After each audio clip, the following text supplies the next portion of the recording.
नर्क, जिसका भय बालपन से हम सबके हृदयों में डाला जाता है। पाप किया तो नर्क जाओगे।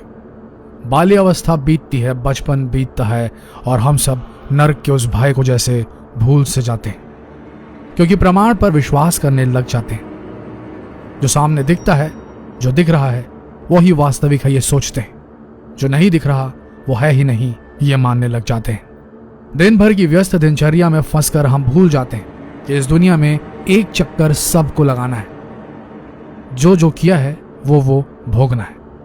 और इस बात में कोई संशय नहीं होना चाहिए कि मृत्यु के बाद आत्मा की यात्रा खत्म नहीं बल्कि शुरू होती है। और इसका साक्षात प्रमाण है हमारे पुराण, जो कभी गलत हुए ही नहीं। गलत हम हो गए जब हमने इन पुराणों में लिखे वचनों की सत्यता पर ही क्वेश्चन मार्क लगाने शुरू कर दिए। आज के इस वीडियो में हम आपको बताएंगे उसी नर्क के बारे में जिसके अस्तित्व को आप शायद काल्पनिक मानने लगे थे और धड़ल्ले से पाप किए जा रहे थे। जैसे आपको केवल सुख ही सुख मिलेगा, दुख कभी छू भी नहीं सकता हो आपको, ऐसा सोचने लगे थे आप सब। तो देख लीजिए ये वीडियो अंत तक और अपने परिवार मित्र जनों में भी शेयर कीजिए। क्या पता ये वीडियो देखकर आप सबके मन में वो बचपन वाला नर्क का भय फिर जाग उठे और आपके पापों का घड़ा कम से कम कुछ तो कम भरे। याद रखिए, वीडियो शेयर करना ना भूलें, कुछ तो पाप कम हो इस धरती से। इस वीडियो में हम बताएंगे गरुड़ पुराण में बताया गया नरक का वर्णन, और इसलिए इस वीडियो को अंत तक देखिएगा जरूर। और हाँ, आगे बढ़ने से पहले इस वीडियो को लाइक कर लीजिए। गरुड़ पुराण के दूसरे अध्याय में नरक का वर्णन मिलता है। इसके अनुसार गरुड़ ने कहा, हे केशव, यमलोक का मार्ग किस तरह दुखदायी होता है?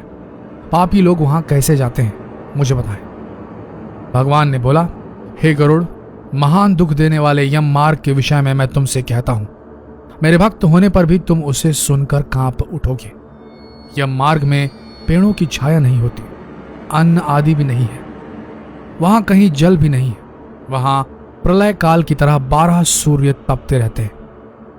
उस मार्ग से जाता हुआ पापी कभी बर्फीली हवा से ठिठुरता है और कांपता है, तो कभी कांटों से चुभ जाता है, कभी महाविषधर सांपों द्वारा डसा जाता है, तो कहीं आग से जलाया जाता है, कहीं शेर, बाघों और भयंकर कुत्तों द्वारा नोचा जाता है, कहीं बिच्छुओं द्वारा डसा जाता है। हे गरुड़, इसके बाद वो भयंकर असीपत्र नामक नरक में पहुंचता है जो 2000 योजन के विस्तार वाला है। ये जंगल कौवों, उल्लुओं, गिद्धों, सर्पों से भरा है। उसमें चारों ओर दावाग्नि यानी जंगल में लगने वाली आग जलती रहती है। वह जीव कहीं अंधे कुएं में गिरता है, कहीं पहाड़ से लुढ़कता है, कहीं छुरे की धार पर चलता है, कहीं कीलों के ऊपर चलता है, कहीं घने अंधकार में गिरता है, कहीं गहरे जल में गिरता है, कहीं जोंकों से भरे हुए कीचड़ में गिरता है, कहीं तपी हुई बालू से भरे और गर्म तांबे की तरह सुलगते मार्ग, कहीं अंगारों की, कहीं हद से ज्यादा धुएं से भरे मार्ग पर उसे चलना पड़ता है।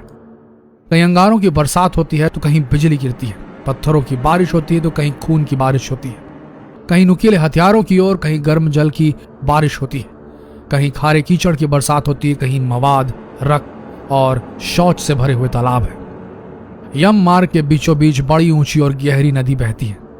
यह देखने पर दुखदाई नहीं है, उसकी आवाज भय पैदा करने वाली होती है। वह 100 योजन जोड़ी और मवाद और रक्त से भरी है। हड्डियों के समूहों से उसके किनारे बने हुए हैं। वह बड़े बड़े घड़ियालों से भरी हुई है। हे गरुड़, आए पापी को देखकर वह नदी आग और धुएं से भरकर कड़ाही में खौलते घी की तरह हो जाती है। यह नदी सुई के जैसे मुंह वाले भयानक कीड़ों से भरी है। वज्र की समान चोंच वाले बड़े बड़े गिद्ध हैं यहाँ पर। इसके बहाव में गिरे हुए पापी हे भाई, हे पुत्र, हे तात कहते हुए रोते चीखते हैं। बहुत से बिच्छू और काले सांपों से भरी उस नदी के बीच में गिरे हुए पापियों की रक्षा करने वाला कोई नहीं होता है। उसके सैकड़ों हजारों भंवरों में पड़कर पापी पाताल में चले जाते हैं, पल भर में ही ऊपर चले जाते हैं। कुछ पापी जंजीरों से बंधे होते हैं, कुछ अंकुश में फंसाकर खींचे जाते हैं और कुछ कौवों द्वारा खींचे जाते हैं। बड़े ही भयानक यमदूतों द्वारा मुद्दतों से पिटते जाते हुए खून की उल्टी करते हैं और उल्टी किए हुए खून को पीते भी हैं। इस प्रकार 17 दिन तक वायु वेग से चलते हुए 18वें दिन वह प्रेत सौम्य रूप में पहुंच जाता है। दोस्तों, जाहिर है कि गरुड़ पुराण का यह वर्णन मनुष्यों को धर्म का आचरण करने और पाप से दूर रखने के लिए ही रचा गया होगा। लेकिन हम मनुष्य आज भूल चुके हैं अपने पुराणों को, अपने धर्म को, और ये मानकर चलते हैं कि जो दिखता है वही सच है, जो नहीं दिखता है वो वास्तविक नहीं, काल्पनिक है।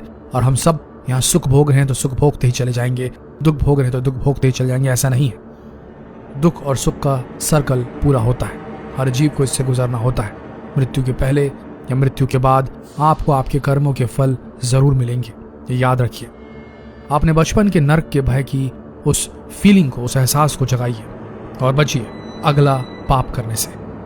हम तो केवल यही सलाह दे सकते हैं आपको कि पाप करने से कैसे भी अपने आप को रोक लें। जितना हो सके इस वीडियो को शेयर करें ताकि धरती से कुछ तो पाप कम हो।